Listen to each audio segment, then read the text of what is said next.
I don't know why I was so fearful for your reaction, because I guess being 41, I thought like he has so mentally moved past this, he's gonna be upset. We suck at this. We always get all emotional. Here we go. I'm not proud of the fact that I made you feel that way. So we've had, a lot of time to learn and improve and better ourselves as people, as individuals, as parents. I view it as an opportunity because we're not perfect people. And I haven't always been a perfect parent. So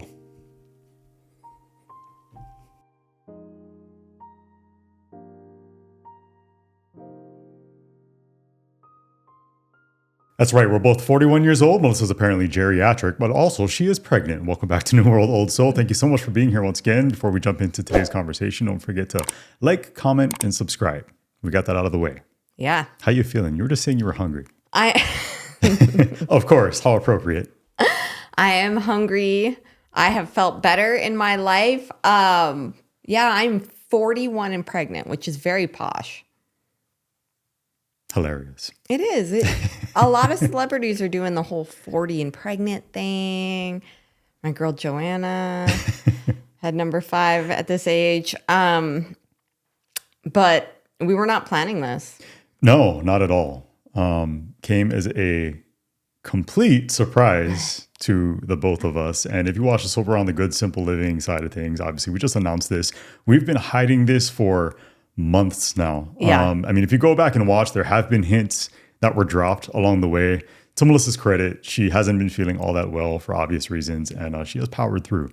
When it comes to everything work related, when it comes to just our personal life, you have done a great job, as you always do with every pregnancy, of just going and going and going. Yeah. So impressive. Thanks. Well, you just gotta, I guess I've kind of learned to ignore the nausea and everything like that. Like, you just power through. I've come to the conclusion that I'm not actually going to vomit, so I should just keep going.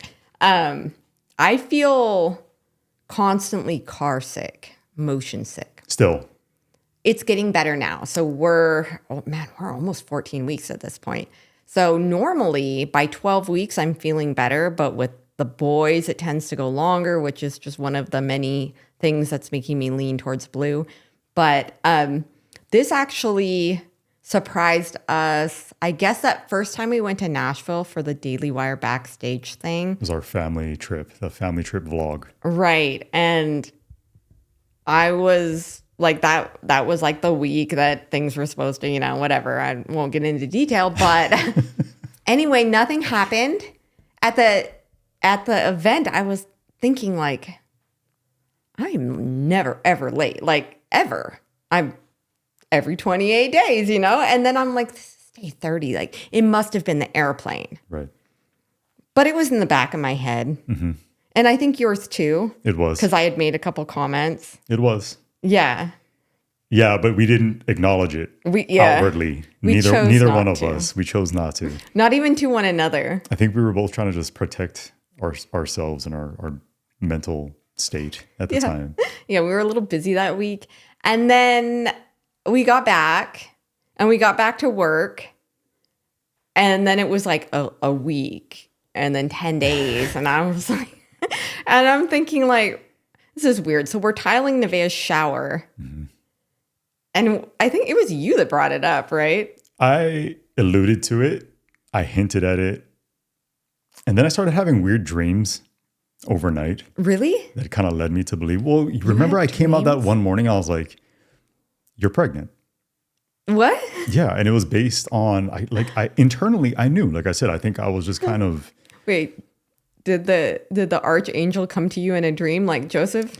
No, it wasn't vivid. I don't even recall exactly how the dreams went, but it was like, I knew, we've been through this. This is our 5th pregnancy, obviously now. And I think inside, deep down, I knew what was going on. So I came out to you the next morning, one of those mornings, and I was like, yeah, you're pregnant. And we had a discussion about it. We still weren't sure. We actually didn't take a home pregnancy test of any kind. It wasn't needed. It wasn't necessary. Because, right, like around that day, I think we would have been at the 5.5 week mark, which is normally when I start feeling nauseous. And I started getting waves of nausea. Like if I wasn't eating, if my blood sugar would go down, I would get these waves of nausea. And even though I hadn't felt that kind of nausea in 10 years, I was like, oh yeah, that's familiar. And I was just like, give me a freaking break. Like, are you kidding? I am 41. Yeah. Our baby is going to turn 10 this year. And even though we were sad about the whole, like Nevaeh turned 18, she moved out literally the same month. The month she turned 18 is when we got ourselves into this predicament. And although we were sad about moving on from that chapter, we had finally come to that place of acceptance. We were fully embracing it. If you're a regular viewer of the podcast, you know this. We had many discussions and we were feeling very, like me in particular, like feeling highly emotional about this transition and trying to embrace this new chapter in our lives. And we were we're having conversations on here about empty nesting and looking forward to that, which sounds so funny now. It's so far away. And let me just say, we're not treating this like it's a predicament. It's not a negative thing. We're taking this as an absolute blessing from God, 100%. It's really a great thing. And there's been some fear and some anxiety along the way. And you alluded to that in our Good Simple Living video. But this is an amazing thing. It's an amazing opportunity. It's kind of how I, express myself to you and how I'm looking at it. So we're both now that we are moving beyond the shock, and now that it's out in the open and everyone knows, we're very, very happy about our situation. Well, when we both finally acknowledged it to one another, we just kind of started laughing. Yeah, we did, which was great because I don't think that's ever happened in the past. We've always been a little more dramatic. We're very bad at planning pregnancies, so 4 of the 5 now have come as a shock. I was going to say, I didn't want to overshare, but we're not real great about planning. 4 of the 5. Kaimani was our only planned pregnancy. Yeah, I know. We were like trying to be all responsible at that point. So we had Nevaeh really young at just probably kind of the worst time. I was a month into starting my career out of college. We hadn't known each other that long. I mean, we'd been together a year maybe. Yeah.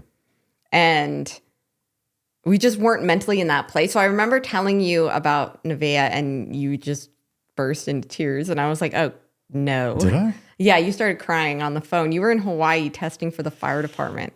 Yeah. I probably shouldn't have called you over the phone. I mean, shows my immaturity at the time. Yeah, we weren't ready. We've talked about that ad nauseum as well. But yeah, it's just every pregnancy has been a very different situation. Yeah. And it's never a good feeling to be caught off guard. But at this point, it was just like, oh my God. There was some natural comic relief to come along with it because we are content. We're very content in our lives and where it is that we're at. And although this was unanticipated, I just viewed it as a tremendous opportunity and a blessing that I was ultimately very grateful for.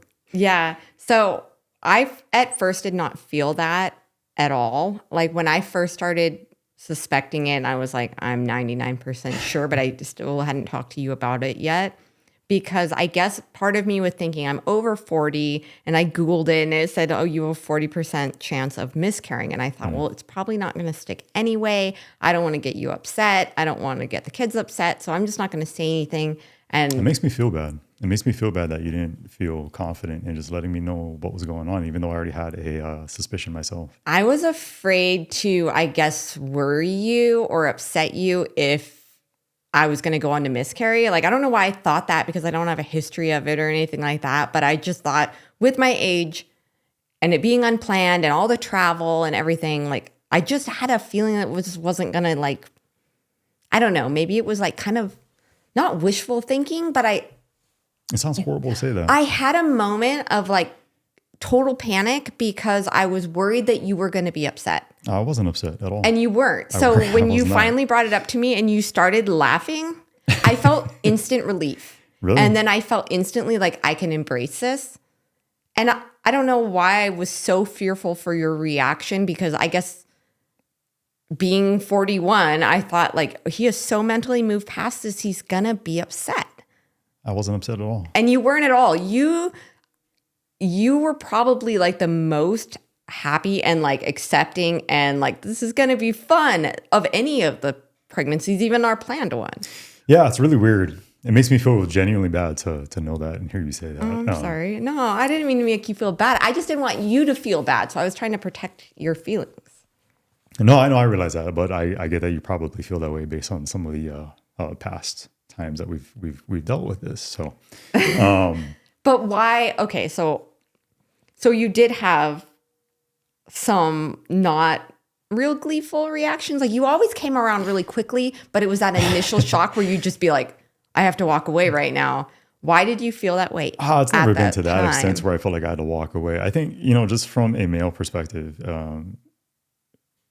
you have the ability, you have this window of opportunity to I guess have a suspicion about what's happening and adapt and mentally come to terms with that unexpected surprise. And from a male standpoint, I think we're just hit with it like a ton of bricks all at once. Not really knowing, you're just living life here in the dark, and then all of a sudden this news smacks you, and it's a lot. Speaking only for myself, of course, but it's just a lot to take in all at once, and it can be overwhelming. So, again, I apologize for those. I apologize for those. It's fine. You were way younger and more emotionally driven. I'm just, I'm not proud of the fact that I made you feel that way. So, oh, thanks. Well, and that's the reason I say that this is such an amazing opportunity.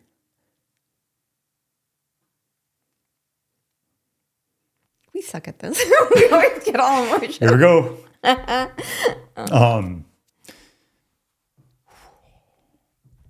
Such an amazing opportunity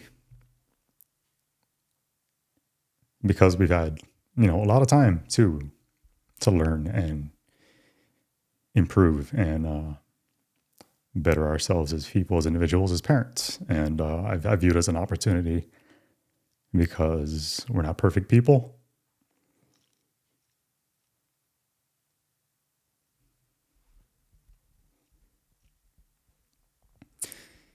And I haven't always been a perfect parent, so. You're a pretty good parent. You're just very hard on yourself. You're way more hard on yourself than anyone else is.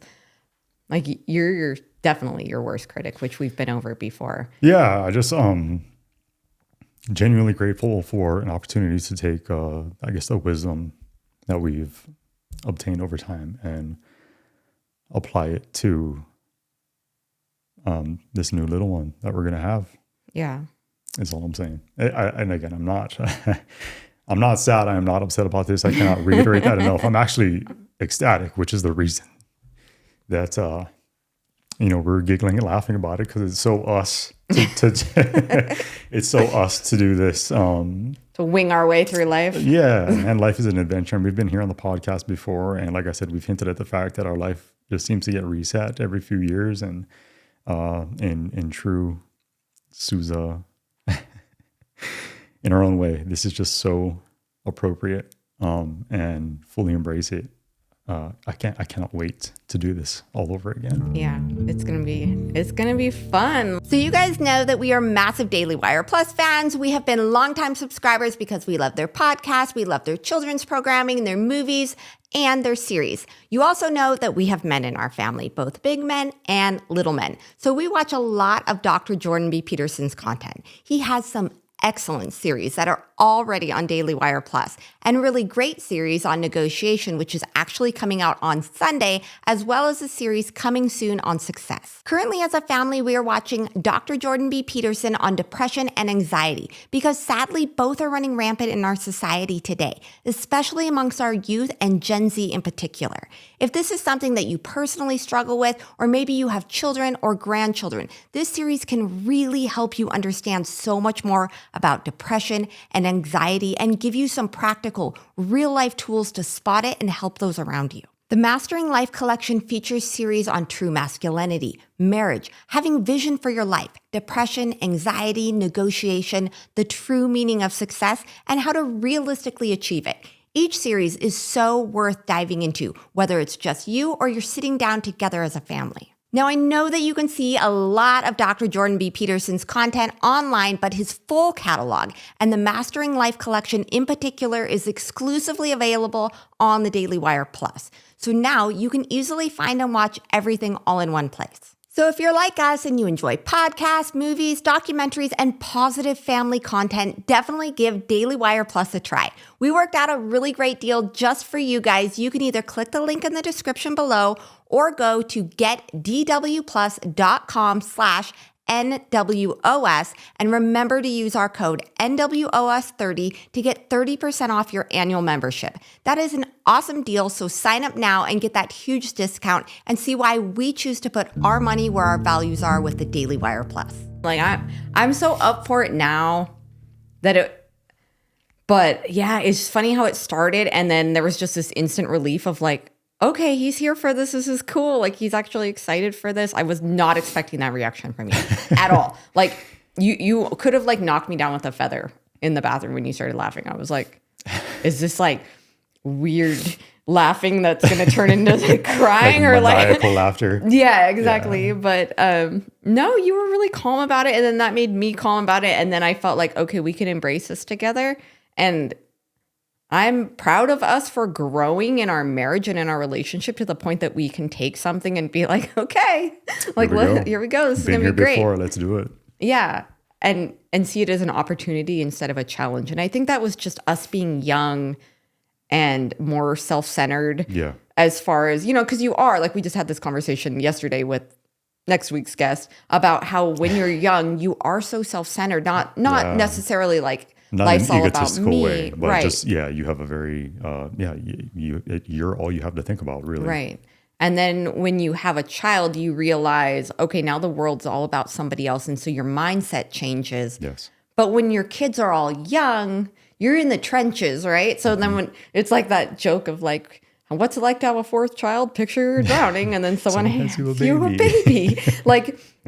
But now, like, we don't have little kids. Yeah. I mean, Eli's still little. He's 9 and Kira's still little, but they can brush their teeth. I mean, when we walked out here to record, Eli was cooking sausage on the stove by himself. Yeah. I don't know if that was good. Maybe we shouldn't have walked away. But, they're able now. And I feel like we now have the wisdom and the clarity of grandparents, which is weird, but we get to do it again with our own child. Correct. Because we've raised one all the way through. Like, we saw her through. She's an adult now. Yeah. And we can take what we learned. And I say I haven't been a perfect parent, but I think we're pretty damn good parents. Yeah. It's something that I take a tremendous amount of pride in. And we've talked about this, again, on a number of occasions. But yeah, there's nothing better that we've done with our lives. It's literally the greatest thing that I think anyone can do with their life is to have a child. To have multiple children, to be fruitful, and to raise up multiple children. It's been the honor of our lifetimes, and I'm for that reason I'm so looking forward to doing it again through a different lens, a new perspective, and a newfound sense of having some wisdom and experience under our belts. It's an amazing thing. And to go back for a second, I think the reason that in part that I dealt with this news so much better this time is because I did have that internal sense that this is what was going on. So it didn't hit me like a ton of bricks. Yeah. I had some time to process it, so I think that made a big difference as well. But ultimately, I just think that perspective matters, and having some hindsight to reflect upon results in a better version of yourself. And for that reason, I'm able to look at this for what it is. It's a gift. It absolutely is. It's a gift. It's another opportunity. And again, I'm so looking forward to it. It's so funny. Like there were fears and anxieties come along with it, but it was different this time. We've dealt with it to where we were 23 years old. We were very ill prepared, and we were very nervous about breaking the news to our family. Mm-hmm. And that was the case once again this time, but for the opposite reasons. It's not that we were too young or ill prepared. Is hey, we're perfectly prepared. We know we're capable of handling it and doing an exceptional job to the best of our abilities. But having to break the news this time to our kids in particular really worried me. I mean, there were sleepless nights. I'm not going to lie to you. Yeah. It was stressing Melissa and I out. We hesitated for a long time. We did. And, obviously we didn't want to let them know too soon. And we wanted to make sure we were through this window of this period of the first vulnerability. trimester. Yeah. So we wanted to get through that. But knowing that day was coming was stressing me out. I don't know how you felt about it. Yeah. Me too. And it's funny because they all reacted how I thought they would all react. Yeah. And a lot of people were cut like freeze framing the kid's reaction. And they were like, you need to make sure that Kaimani's okay. Because Kaimani is such a quiet child. And then when something does excite him or shock him, he's so dramatic, but like quiet about it. Like he can like noodle to the floor. And he was so quiet, but like he was like had his hands in his face. And it was just shock. And It's a disbelief. like, they're like, he's not happy. And it's like, no, it's not that he's not happy. Kaimani worries and he's very protective. Yeah. So he literally started Googling that night what I can and can't eat. And he's like, Mom, you should not be drinking coffee. And he keeps taking it from me. He's like, you've had enough now. Caffeine stunts fetal growth. And then he's like, you should be cooking your eggs all the like yesterday I wanted my avocado toast with the dippy egg on top, and he's like, scramble it. Kira's all scrambling my egg. I'm like, well, there goes breakfast. Yeah. And so far, that's been the coolest part of this experience. Yeah. Having them embrace it and be so happy and ecstatic about it. It was very relieving.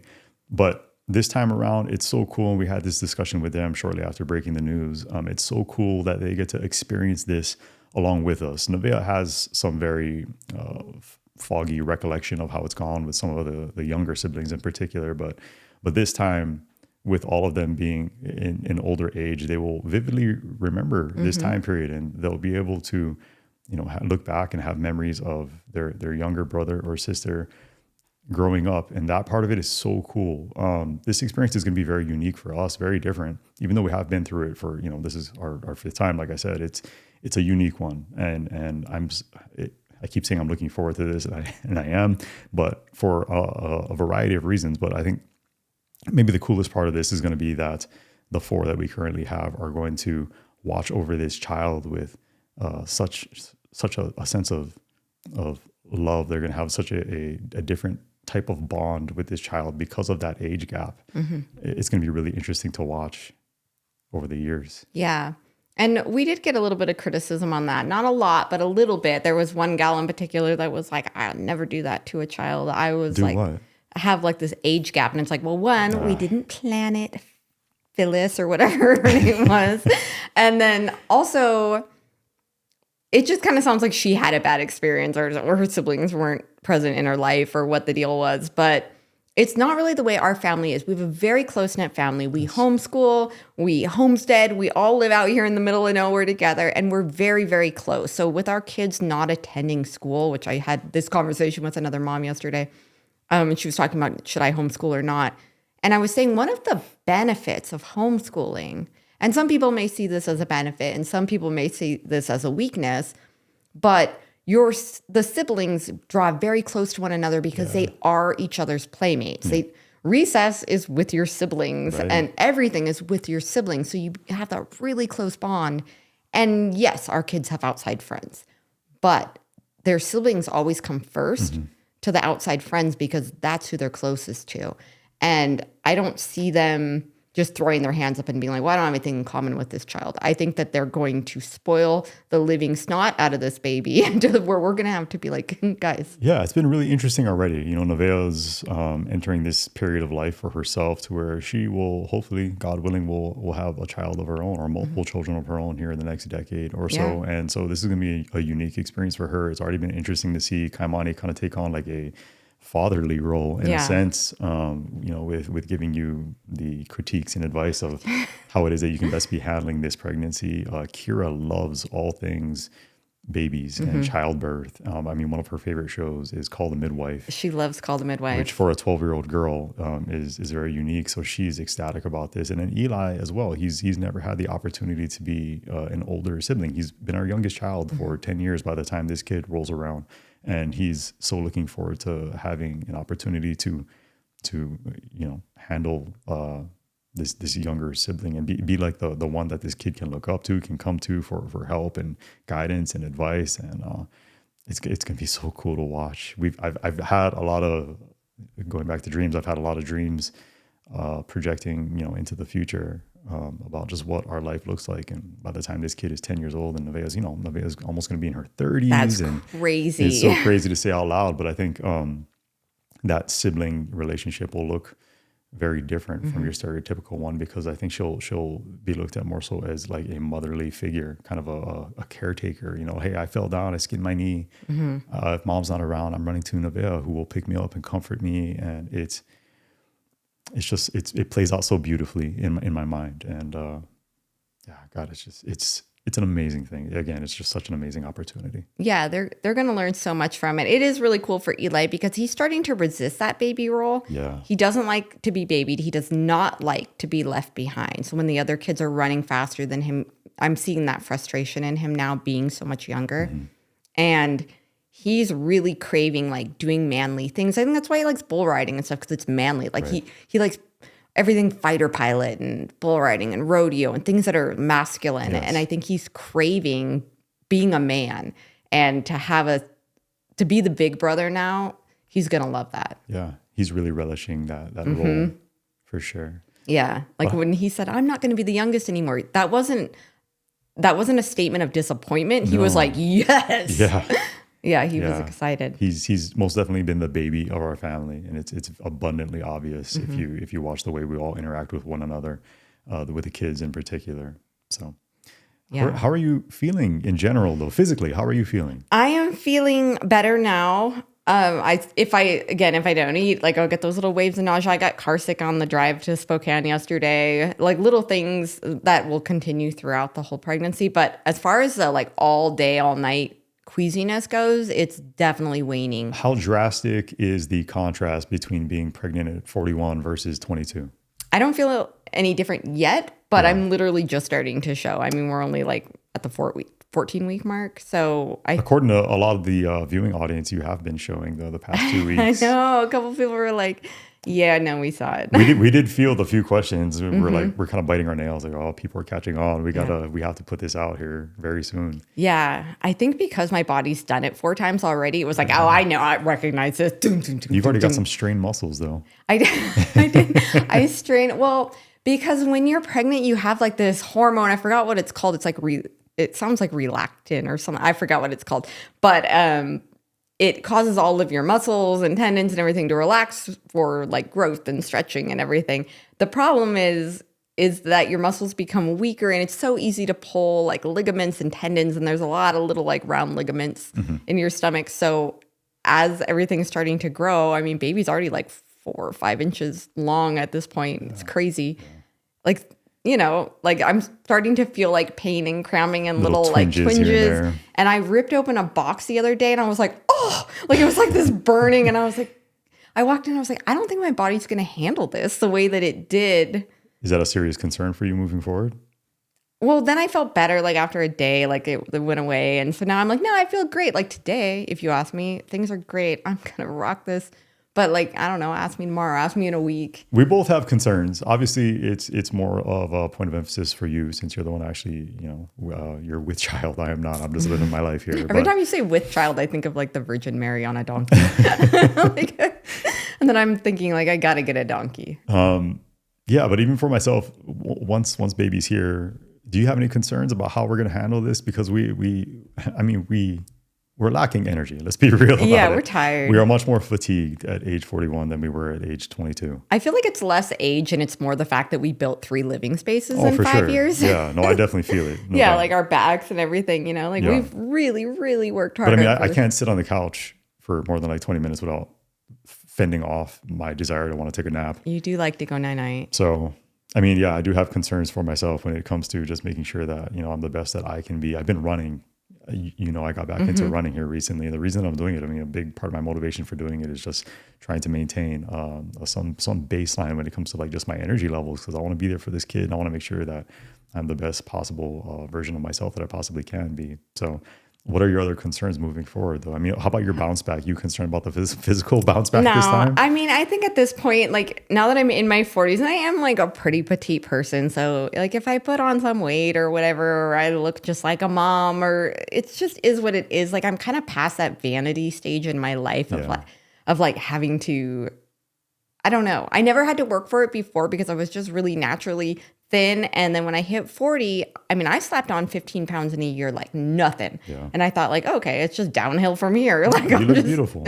Thanks. You could have used that 15 pounds. I love the way you look. You like my Cookie Monster blue sweater? I do know. How many times have I told you? No, the weight gain's been great. And I think it's because you were so busy as a mom, as a stay-at-home mom, holding everything really down. thin. You got really thin there for a long period of time. Thin. And people are asking like really absurd, out of hand questions. But well, looking back at those videos now when we first moved out here, I'm like, I was very offended by like, she has an eating disorder. You need to help her. No. But now that I look at that, I'm like, oh no, I would have thought that person needed help No, too. I get it. I mean, I kind of look at it in the same way, just because of how you look now. You look so much more healthy now. But it was a combination of, like I said, holding down the fort. We had a tremendous amount of stress, especially when we first moved out here. Yeah, there was a lot of stress. You are a good mom, so you take care of everyone else before you took care of yourself.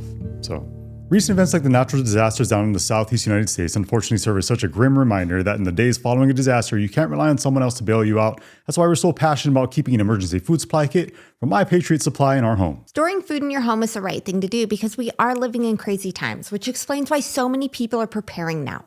Right now, you can get ready too with a 3-month emergency food supply kit from My Patriot Supply. It comes with delicious foods like creamy stroganoff, honey wheat bread, and mushroom rice pilaf. Yeah, the entire kit offers over 2,000 calories every day, and the food kits last up to 25 years because who knows what things will look like then, but if and when that day comes, you'll be ready. So I know this sounds weird, but emergency food actually makes a really cool and unique Christmas gift. Over the past 10 years or so, I've been buying everyone on my list emergency food pails every holiday season. And now you can too with My Patriot Supply. Just go to preparewithnws.com now and order your 3-month emergency food kit from My Patriot Supply. That's preparewithnws.com. Yeah. I would eat like the leftover macaroni noodles off a tray or something. Sometimes off a counter. I didn't discriminate.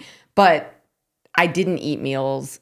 I just worked all the time. Like we were always gardening and doing whatever. And then when we decided to move here, it was very stressful. Mm-hmm. And I stopped eating because when I'm stressed or I'm nervous, I don't eat. Like I get nauseous and I don't have this appetite. Yeah. So for the 6 months before the move, I didn't eat. Like I remember trying to gag down dinner and it was just anxiety, I think. Mm-hmm. So I don't know, maybe I did have a problem, but I just didn't want to recognize it or realize it. And it wasn't for vanity. It was out of stress. Yeah, you have a personality type that is very neurotic. We know that about you from taking our Dr. Jordan Peterson testing. You have a very naturally neurotic personality, and a lot of times it wasn't for vanity per se. You just you were just like, you're a get it done person, and so a lot of times you wouldn't even eat breakfast until noon. No. So yeah, that was. I'm glad that's and changed. That's called lunch. Because now you eat.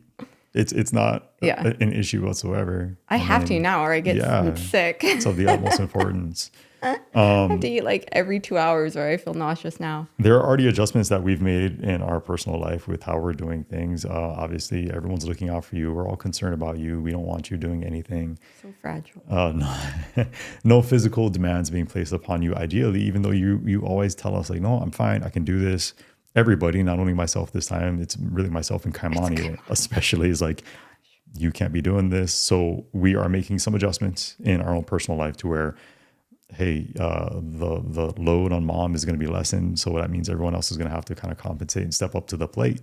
Yeah, I actually thought Kaimani would resist that. Like I said, don't say it when we tell them we're having a baby that like the siding and things like that are going to fall on him, because I don't want this to be a negative thing. Right. But we very briefly talked about it, but he actually took that to the extreme to where he thinks like, he just doesn't want me to do anything anymore. Yeah, and I'm the same way. We've already had discussions about the fact that I'd like to see you and all of us really have some downtime and kind of slow down a bit. But Kamani's going to be stepping up to the plate, helping me with all of the projects that need to be done here on the property. And it'll be good not only for you, but for him. So in a number of ways, all of this works out so nicely. We said that although this is unexpected in a weird way, if it's going to happen, this is kind of good timing, because let's say this had happened in the first year or two that we're out here living in the space that we're in now as a family of 7. Awful situation. Thank God that this was pushed off until we were comfortable and settled into our new home and just in a far more comfortable place in life. Yeah. Yeah. Well, I mean, and then also, like you asked if I have other worries. So with the whole age thing, after 40, well, really after 35, you're considered geriatric, which is so rude. Badge of honor. Got to come up with a different name. Geriatric means like you need a hospice care. You got the hover round. Like, come on. But You don't call someone 35 that. So yeah, I am 41, even though you told the whole internet I was 56. Hilarious. And they believed it. So like people were like, whoa, wait, what? Miracle child. You're 41? Like, so a lot of people were really shocked about my age more so than the No, you know what's been pregnancy. really cool is we've been getting a lot of comments of like, hey, you're offering me and my husband hope because Yeah. we are in our early 40s and we kind of thought that maybe the door had closed and we've been trying to have a child, conceive a child. And so to see this happening is inspirational, which was totally unexpected. It's possible when you're a dinosaur. Yeah, so many of the comments that we've gotten as a reaction, and we were, to be completely honest and transparent, we were a little worried about that as well. But overwhelmingly, I mean, I need to thank so many of you out there. If you view us over on Good Simple Living, we have built a unique podcast audience as well. But for those of you who watch us over on Good Simple Living, thank you so much for your overwhelming kindness and support of us, and the thousands of congratulation messages that we've been sent has been so heartfelt, and just it's another one of those times and situations where it just serves as such a great reminder of the positivity that's out there amongst the overwhelming majority of people, and it's so appreciated on this end of things. So genuinely, Yeah. thank you so much. We got like 5 snarky comments and like 5,000 amazing comments. Yeah. And so many, I mean, like hundreds of people talking about either their mom or their sister or their daughter Yeah, or so many themselves stories. having children in their 40s. Yes. Like Which 46, made us feel better. 48. And nobody had a single story of I had a baby in my 40s and it went wrong. It was like, you're going to be fine. I had one baby at 41 and I had another baby at 45. Or I just started having babies in my 40s. Like, what are you worried about? Yeah. So it was nice because when we went to the doctor, he read us like a laundry list of things that can go wrong after your 40s. And he's like, High risk, high risk, high risk, high risk. geriatric. Yeah. I mean, so he basically was like, after 40, you have a 1 in 100 chance of the child having Down syndrome. After 41, it's 1 in 70. Would you like to do genetic testing? And I said, well, I guess, because we should be prepared. Yeah. And so he also said we have a much higher risk of miscarriage throughout the pregnancy, which is very scary because then once you do embrace something, you know, like we've embraced this and we now love this child, we're looking forward to it. So now to have to worry about this increased risk throughout the entire pregnancy. And then he said we have a much higher risk of stillborn. I was like, I can't think of anything worse than that.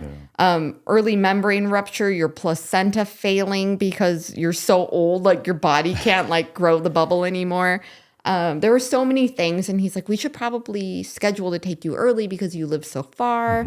So that's another concern. We live 180 miles from the nearest OB. 180 miles. Like I called our little town, like I need to find an OB. And they're like, no, Good luck. call the next town. So I call the next town, which is an hour from here. I need, how many OBs do you guys have? I'd like to, pick one. We don't have an OB. I'm like, what do you mean you don't have an OB? They're like, oh no, she retired 2 years ago. What the hell do you mean she retired? Like you don't have like another one moving in. There's not like a residency program. You have a whole hospital there. You don't have a single OB. The joys of living in the middle of nowhere. I had no idea. So then I'm thinking, how do the thousands of people that live here have babies? And like my neighbor midwife, like all these people used midwives. So I did have a home birth and I used a midwife and it was a beautiful, wonderful, terrifying experience, but it was so nice. Like it was so great. And in the moment I said, I'll never do that again. But then like a couple days later, I was like, oh no, I would definitely do it that way. But there's fear around it because it was hard. It was way harder than my hospital birth. It was. Yeah. Just physically and mentally and everything. And because with the hospital births, I had epidurals. So I had never felt childbirth before. And I think that's why I panicked during that home birth. And I did. I freaked out. Like I'm normally a very calm, like balanced person. And I freaked the frick out. No, you did fine. Maybe in my head. I think in my head I was You're just being panicking. self-conscious about it. Because my midwife was like, you did totally fine. And I was like, well, that's weird. Because in my head, it was like the anxiety person from Inside Out, just like. It's just you're so polite. And so when you maybe have these when I moments lost. of raw emotion, Yeah. you interpret it a certain way. Yeah, maybe. Like You did great. No, thanks. Yeah. So then I thought, okay, well, maybe I should get a midwife. But then as soon as I mentioned home birth, the doctor kind of went, Of course. because of course he's like, did you not read the list of warnings for old ladies? And he's like, you are 3 hours or 2.5 hours from the hospital if something goes wrong. Like, what are you thinking? Like, you can't. But the more and more that I think about it, the more and more that I have peace over the whole home birth idea. So we're going to monitor the pregnancy throughout and make sure we're going to do the regular ultrasounds. We'll do a 20-week one, and then we'll do the one at the very end to make sure placenta's in the right spot and everything. Because obviously it can't be covering the cervix and stuff like that, to have a home birth. So we'll monitor just like we did with Eli. If everything looks good, I think that's the plan, is to try to do it at home. Yeah, we met up with a local midwife. Yeah, she was very sweet. Good appointment. Yeah, we both felt good about it. You've done it in the past. I mean, ultimately, this decision rests with you. Whatever you want to do, I'm good with. Yeah, she's very knowledgeable. I felt confident, like if something were to happen. Then they said, actually, we don't take you to that hospital. We take you to Montana. It's much closer.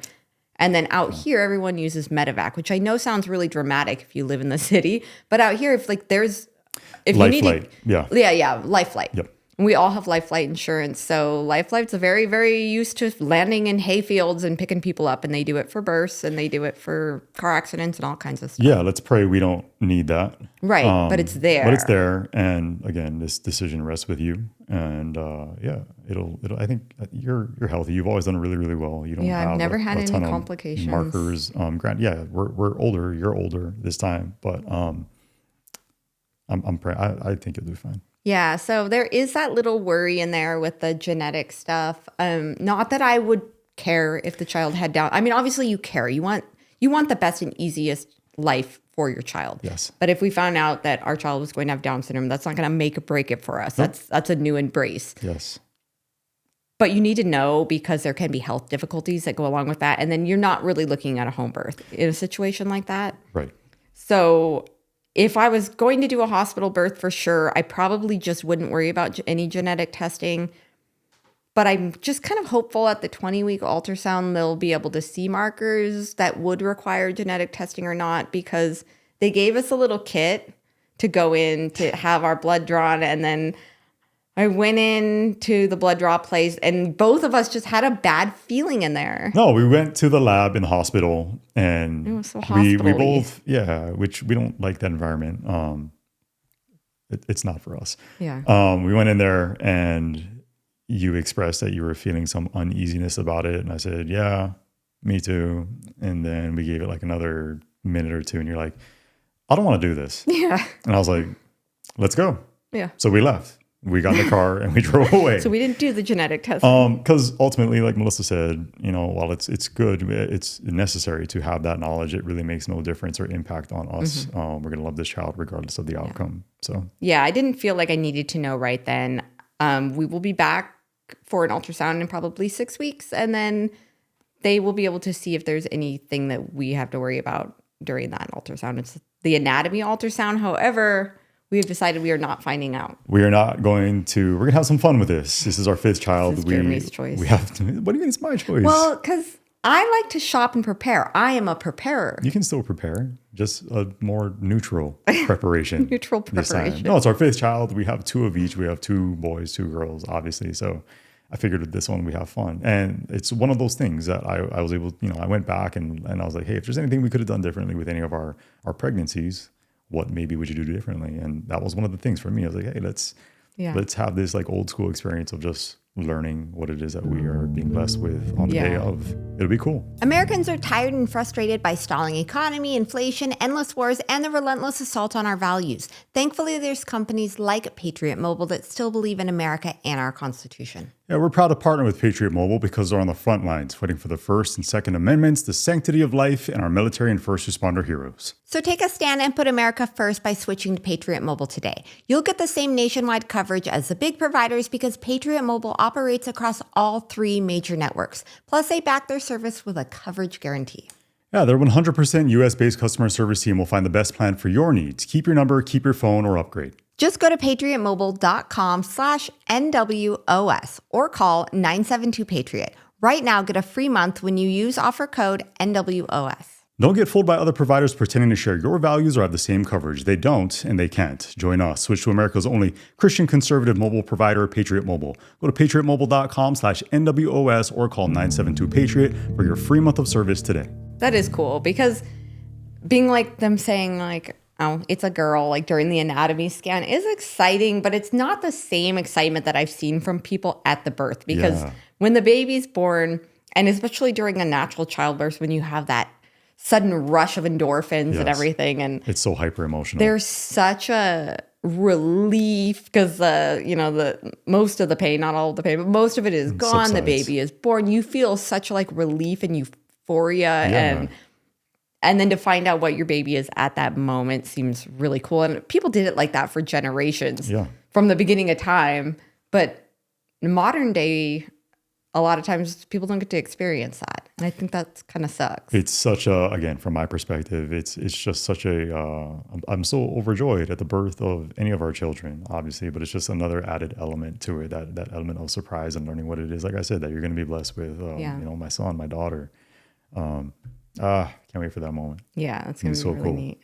I think it's a boy. So I don't know. Why do you think that? Explain. So with the girls, I think it was the extra, because you do carry either testosterone or estrogen. The mother carries that hormone in their blood while pregnant. Yeah. And with the girls, the extra estrogen caused me to have very severe, like throwing up morning sickness that was shorter. It lasted usually from 6 weeks to about 10 and a half weeks. More intense.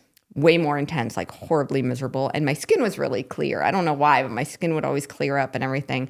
And then with the boys, it was way more mild, constant queasiness from 5 weeks. It would start earlier. I don't know if it's just that testosterone or whatever in my system. And then it goes way longer into like the 13th week, which is exactly what's happening this time. And then I get hormonal breakouts like on my chin line and on my chin. And it's like that's total hormonal breakout spot.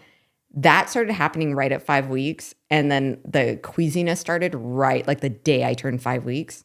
And I was like, oh, this is a boy. Like, I just recognized it. So all signs and symptoms point to boy. All signs and symptoms, but realistically, we don't know. Yeah, we don't know. And I have been wrong every single time except for with Eli. There you go.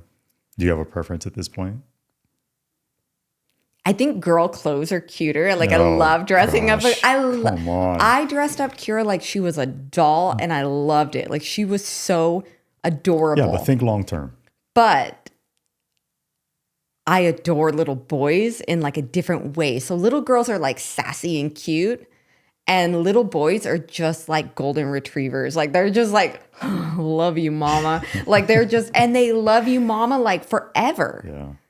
So they're just different. I don't know if I have a preference. I feel like, also, every time that, I wanted Nevaeh to be a boy, and I thought she was a boy and she was a girl. And then after I experienced having a girl, I'm like, oh, I only want to have girls. This was so fun.